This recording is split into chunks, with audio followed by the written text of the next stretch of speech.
రద్దీగా ఉండే మార్కెట్లు, క్రికెట్ మ్యాచ్లతో ఎప్పుడూ సందడి సందడిగా ఉండే ఒక పట్టణంలో వివాన్ అనే ఓ అబ్బాయి ఉండేవాడు. చాలా ఆసక్తిగల కుర్రాడు.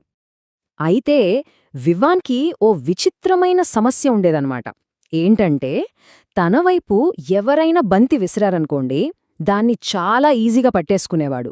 అంటే మరీ పర్ఫెక్ట్గా. ఎంతలా అంటే చూసేవాళ్లకి ఏదో అనుమానం వచ్చేంతలా. ప్రతి బంతిని ఇలా పట్టుకోవడం అందర్నీ ఆశ్చర్యపరిచింది. ఒకరోజు సాయంత్రం క్రికెట్ మ్యాచ్ జరుగుతోంది. అప్పుడు అతని ఫ్రెండ్ రోహన్ తన లైఫ్లోనే ఫాస్టెస్ట్ బాల్ వేశాడు. ఆ బంతి సూటిగా వివాన్ ముఖం వైపు దూసుకొచ్చింది. అందరూ ఒకేసారి గట్టిగా అరిచారు. కాని వివాన్ మాత్రం చాలా ప్రశాంతంగా చెయ్యి పైకెత్తి కనీసం కన్ను కూడా ఆర్పకుండా ఆ బంతిని క్యాచ్ చేసేశాడు. అది చూసి రోహన్ షాక్ అయిపోయి బ్యాట్ కింద పడేశాడు. ఒరే, అది జరగకముందే నువ్వు చూశావా అని అరిచాడు. దానికి వివాన్ కొంచెం కన్ఫ్యూజన్గా, లేదురా, నాకు అదేదో అలా తెలిసిపోయిందంతే అన్నాడు.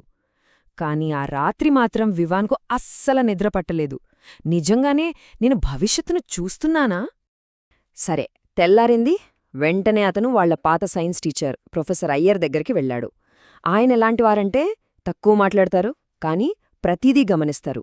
వివాన్ జరిగిందంతా చెప్పాక ప్రొఫెసర్ అయ్యర్ ముఖంలో ఓ మిస్టీరియస్ నవ్వు కనిపించింది. ఆయనన్నాడు, వివాన్, నువ్వు భవిష్యత్తును చూడటం లేదు. వివాన్కి ఒక్కసారిగా షాక్. మరి ఆ బంతిని నేనెలా పట్టుకున్నాను అని అడిగాడు. అప్పుడు ప్రొఫెసర్ ముందుకు వంగి చాలా నెమ్మదిగా, నువ్వు గతంలో జీవిస్తున్నావు అని చెప్పారు. అంతే. ఈ మాట వినగానే వివాన్ దాదాపు కుర్చీలోంచి కిందపడిపోయినంత పనైంది. ఏంటది? గతంలో జీవించడమా? అప్పుడు ప్రొఫెసర్ అస్సలు విషయం వివరించడం మొదలుపెట్టారు. చూడండి, మనం ఏదైనా ఒక వస్తువును చూసినప్పుడు ఫస్ట్ దానిమీద పడిన వెలుతురు మన కంటిలోకి వెళ్తుంది. అక్కడినుంచి ఆ సిగ్నల్స్ ఆప్టిక్ నరం ద్వారా మన బ్రెయిన్కి వెళ్తాయి.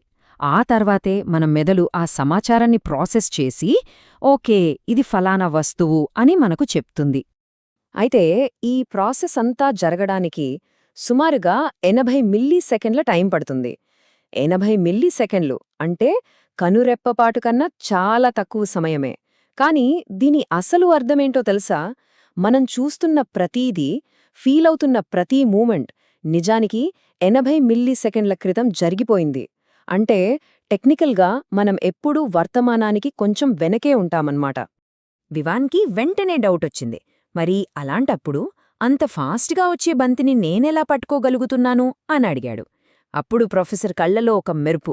ఎందుకంటే నీ మెదడు చీట్ చేస్తుంది అన్నారు. ఆయన ప్రెడిక్టివ్ ప్రాసెసింగ్ అనే ఒక అద్భుతమైన కాన్సెప్ట్ గురించి చెప్పారు. మన మెదడు రియాలిటీని ఉన్నదున్నట్టుగా చూపించదట. బదులుగా నెక్స్ట్ మూమెంట్లో ఏం జరగబోతోందో గెస్ చేసి మనకు చూపిస్తుంది. అదే క్రికెట్ బాల్ ఎగ్జాంపుల్ తీసుకుందాం. మన బ్రెయిన్ ఆ బంతి 80 మిల్లీసెకండ్ల క్రితం ఎక్కడుందో మనకు చూపించదు. దానికి బదులుగా దాని స్పీడు, డైరెక్షన్ను బట్టి ఓకే, ఇదిప్పుడు ఇక్కడుండాలి అని లెక్కగట్టి ఆ ఊహించిన ప్రదేశాన్ని మనకు చూపిస్తుంది. అందుకే నువ్వు ఆ బంతిని అంత పర్ఫెక్ట్గా పట్టుకోగలిగావు. ఈ విషయం టెస్ట్ చేయడానికి ప్రొఫెసర్ గదిలో లైట్లన్నీ ఆపేశారు. చీకట్లో గోడమీద ఒక చిన్న ఎర్ర చుక్కని ఒక్క క్షణంపాటు ఫ్లాష్ చేసి దాన్ని టచ్ చెయ్యి అన్నారు. వివాన్ వెంటనే టచ్ చేయడానికి ట్రై చేశాడు. కాని మిస్ అయ్యాడు. ఎందుకంటే తను చూసేసరికి ఆ చుక్క అక్కడ లేదు. అది ఆల్రెడీ మాయమైపోయింది. ప్రొఫెసర్ నవ్వి, చూసావా, ఈసారి నీ బ్రెయిన్ గెస్ ఫెయిల్ అయింది అన్నారు. వివాన్కి ఒక్కసారిగా ఏదోలా అనిపించింది. ఒకవేళ తన మెదడు ప్రతిదాన్ని ఇలాగే ఊహిస్తుంటే మనం తీసుకునే నిర్ణయాల మాటేంటి? మనము ఇది నా డెసిషన్ అని ఫీల్ అయ్యేవెన్ని? మన బ్రెయిన్ వేసిన లెక్కలేసిన అంచనాలెన్ని? ఈ ఆలోచన మనందర్నీ కొంచెం కదిలిస్తుంది కదా. మరుసటి రోజు క్లాస్లో రోహన్ మళ్లీ సరదాగా ఏడిపించడం మొదలుపెట్టాడు. ఒరే వివాన్, నీ బ్రెయిన్ ఫ్యూచర్ని గెస్ చేస్తున్నట్టు కదా, మరి నా ఎగ్జామ్ మార్కులు గెస్ చేసి చెప్పు అని అరిచాడు. దానికి వివాన్ నవ్వుతూ, నా బ్రెయిన్ ఏం గెస్ చేస్తుందంటే నువ్వు ముందు చదవడం మొదలుపెట్టాలి అని సమాధానమిచ్చాడు. అంతే. క్లాసంతా ఒక్కసారిగా నవ్వేసింది. ఆ రోజు రాత్రి వివాన్ ఆకాశం వైపు చూస్తూ ఒక పెద్ద నిజాన్ని తెలుసుకున్నాడు. మనమెవరమూ ఎప్పుడూ పూర్తిగా ప్రెజెంట్లో ఉండం. ప్రతి మనిషి కొద్దిగా గతంలో, ఇంకాస్త మన బ్రెయిన్ ఊహించిన భవిష్యత్తులో జీవిస్తుంటాడు. మన మెదడు ఒక సైలెంట్ ఫార్చ్యూన్ టెల్లర్ లాంటిదన్నమాట. నిరంతరం గెస్ చేస్తూ అడ్జస్ట్ చేస్తూ తప్పుల్ని సరిదిద్దుకుంటూ ఉంటుంది. ఈ కథ నుంచి మనం నేర్చుకోవలసిన నీతి ఏంటి? అదేంటంటే జ్ఞానులు తెలియని విషయాలకు భయపడరు. ఎందుకంటే జీవితమే ఒక అంచెనా అని వాళ్లకు తెలుసు. మనం 80 మిల్లీసెకండ్లు వెనకాలే జీవిస్తున్నా సరే, మనం తీసుకునే నిర్ణయాలే మన తర్వాటి క్షణాన్ని డిజైన్ చేస్తాయి. మన మెదడు ఒక బంతి ఎక్కడికి వెళ్తుందో ఊహించగలిగినప్పుడు మనం కూడా మన పనుల ఫలితాలని ఊహించి మంచి నిర్ణయాలు తీసుకోవచ్చు. ఇంకో విషయమేంటంటే, సరిగ్గా ఇప్పుడు ఎక్కడో ఈ వాక్యం నేను పూర్తి చేయకముందే మన మెదళ్ళు దీని ముగింపుని ఆల్రెడీ ఊహించేశాయి.